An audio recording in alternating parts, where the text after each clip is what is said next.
Ayun, magandang hapon mga ka-farmers. Update po sa ating talong ano. 7 harvest na po tayo. Ngayon po mga ka-farmers magpapakain tayo. Yun nga pala mga ka-farmers, naka 7 harvest na po ako, pero hindi pa po ako nakapag-apply ng fertilizer, no, sa 7 harvest natin. Pero ngayon mag-harvest na po, mag-apply na po tayo ng fertilizer para nang sa ganun makapagbigay na naman ng maraming bulaklak, ano, tapos maraming bunga. Yun, tapos yung mga bagong sibol na sanga. Yung mga ka-farmers, ngayon ipapakita ko muna sa inyo kung ano yung ginawa ko sa talong. Ano, bali mga ka-farmers, ito nga pala ang ginawa ko, top pruning po ako, no. Matanda na bago nakin ginawa yung top pruning, kasi yung purpose ko mga ka-farmers is ayaw ko pong masyadong pataasin yung talong ko. Ano, ito tulad po mga ka-farmers, yan makikita nyo po, ginawa ko is pinutol-putol ko na. Yun, ito pinutol-putol ko na. Ay, ka-farmers, bali ganito po style ko mga ka-farmers pag nagtatap pruning ako. Ilang buwan muna bago ko gawin yung pagtatap pruning. Yan, pinapataas ko muna ng konti, tsaka ko itatap pruning. Yun po yung sa akin naman, yun yung style ko. Yan mga farmers, kung napapansin nyo po, medyo kulang na yung dahon. Ayan, namumula na, kasi nga po marami na siyang kulang, ano, marami na siyang kailangan na para sa kanyang mga bunga sa dahon. Wala na siyang nasisipsip sa lupa. Yan, makikita nyo mga ka-farmers, naglagasan na yung mga dahon. Ayan, so bali ngayon gagawin ko magpapakain tayo. Yan, bali kagabi mag-spray po ako nito ng foliar fertilizer, ano. Yan, yung ginamit ko lang kasi wala akong available na fertilizer, kasi dapat yung gagamitin ko nito yung Kelpak sana, para siyempre mabilis yung recovery sa dahon, tsaka yung tinatawag na, kalimutan ko yung isa mga ka-farmers, pero mas maganda sana yung Kelpak, ano. Yan, para sa dahon, mga bagong usbong. Yun, wala tayong mabibili sa agri-supply, kaya order tayo sa Lazada. Ngayon mga ka-farmers, ito nandito tayo sa ating tatlong klaseng fertilizer, ano, gawang Yara. Yan, hindi naman natin sila pinopromote, pero ito yung talagang ginagamit ko, ano. Yan, tapos meron po akong 1 kilong asin. Yan, yung asin, yan, kinopya po natin ito sa ating idol na isa ring farmers, kay Jopel the Farmer, ano, ang anak ni Matoy. Yan, shout out po pala kay Sir Jopel, ano, kasi marami tayong natutunan sa kanya. Yan, bali itong asin nagamit ko na rin po last year, ano, sa aking talong, lalo na sa ampalaya, at nakita ko rin po yung resulta, ano. Kaya siyempre dahil nagamit natin, uulitin natin yon, kasi nakita natin yung magandang resulta sa asin, ano. Siyempre yung asin, yan, sinasabi nga nila doon na isa daw itong replacement, ano, sa boron, para nang sa ganun hindi malaglag yung mga bulaklak. Yan, kaya gagamit tayo ng ganito, ano.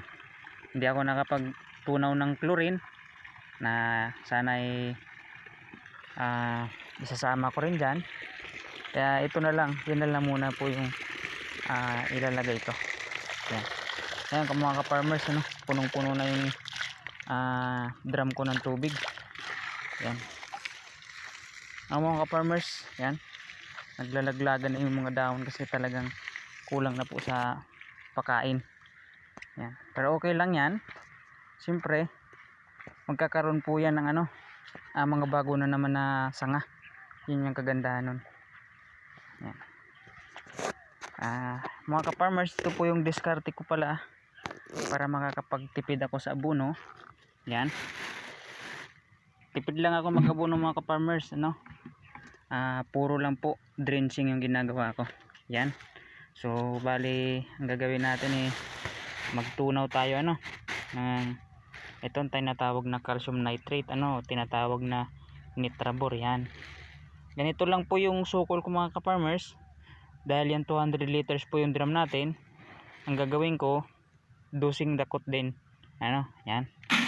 1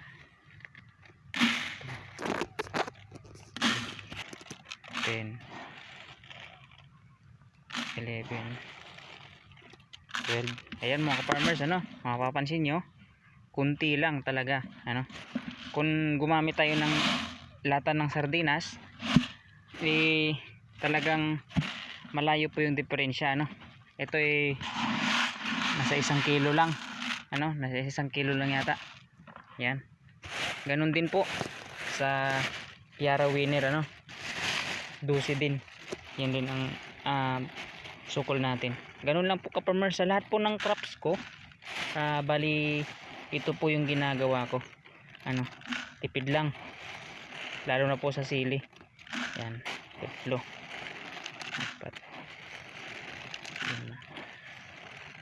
5 6 7 8 yan 10 11 yun. Saka ganun din po sa Unique 16, yan.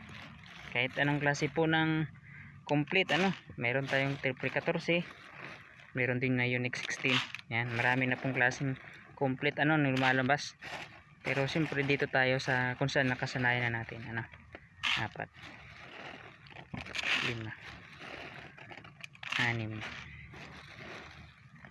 6 7 8. Kagandahan po kasi sa Unique 16 mga ka-farmers is madali po siyang tutunawin. Yun po yung advantage ng Yara sa ibang brand na fertilizer. Yan. Okay mga ka-farmers.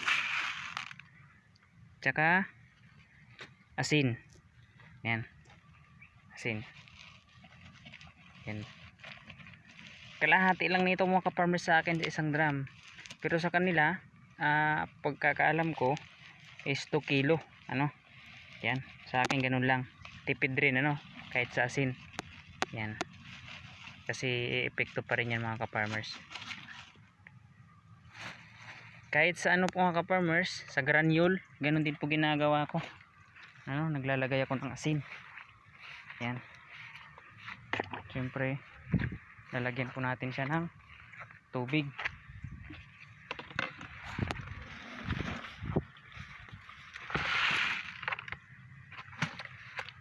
Yan mga ka-farmers.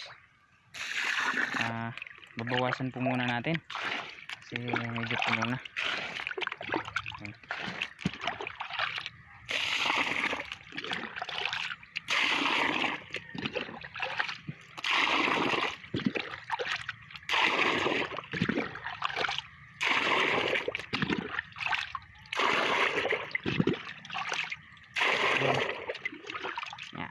Saka po natin tutunawin. Yan mga ka-farmers. Yan. Mapapansin nyo mga ka-farmers, yung gitna, medyo nagbo-brown yung tawag nito, yung damo. Yan. Bali yung gamit ko nga palang herbicide dyan, contact lang, yan. Contact herbicide lang yung ginamit natin. Nang sa ganun makokontrol po natin yung mga damo, kaso lang siyempre pag contact herbicide yung gamit natin siya, kumbaga madali ulit tumubo yung damo. Pero okay lang yan. kahit ganun yung gamit natin eh, kaya pa rin natin na kukontrolin yung damo. Yan. Yan.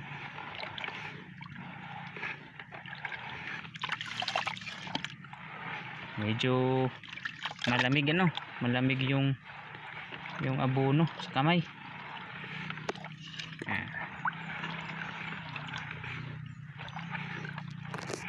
Yan mga ka-farmers, saka natin siya ibubuhos. Yan. Yan, meron pang natira meron pang hindi natunaw, hindi naubos tunawin, kaya tutunawin po natin. Yan.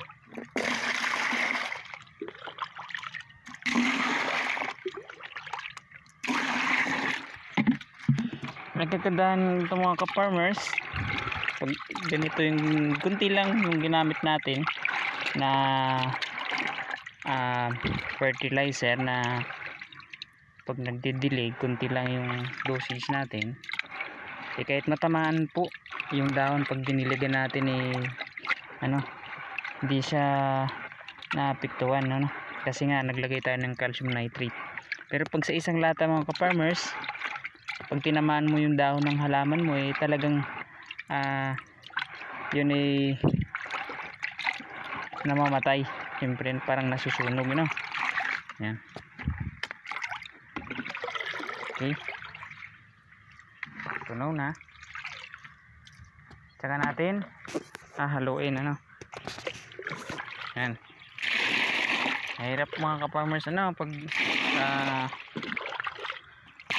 solo lang tayo nagkukuha ng video yan, kasi hindi naman masyado kalawakan yung talong ko, eh ako na mismo yung nagtatrabaho kaysa magbayad tayo ng labor. Tayo nang magtrabaho kasi baga kaya naman natin yan, kasi kunti lang yung talong ko, 6 na tray lang po yan, kaya kaya natin trabaho yan.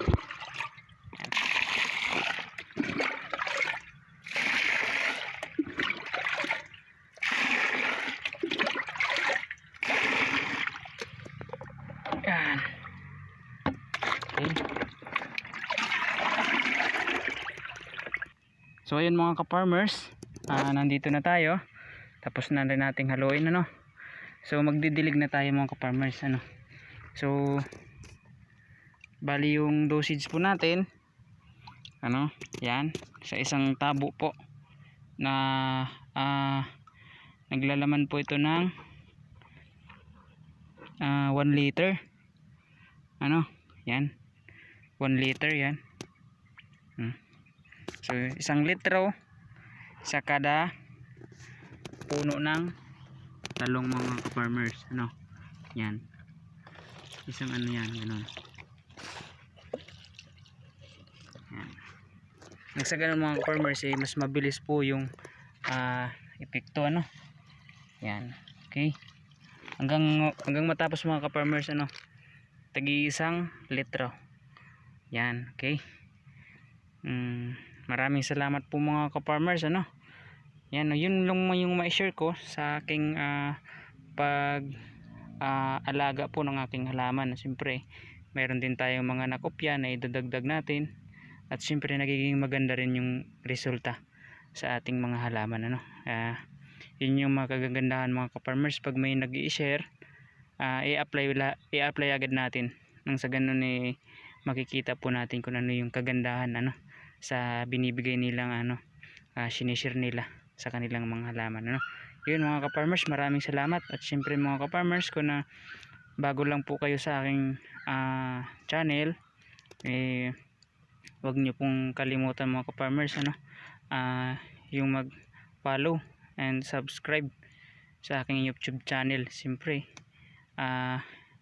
i-click po yun yung notification bell nang sa ganun po lagi rin po kayong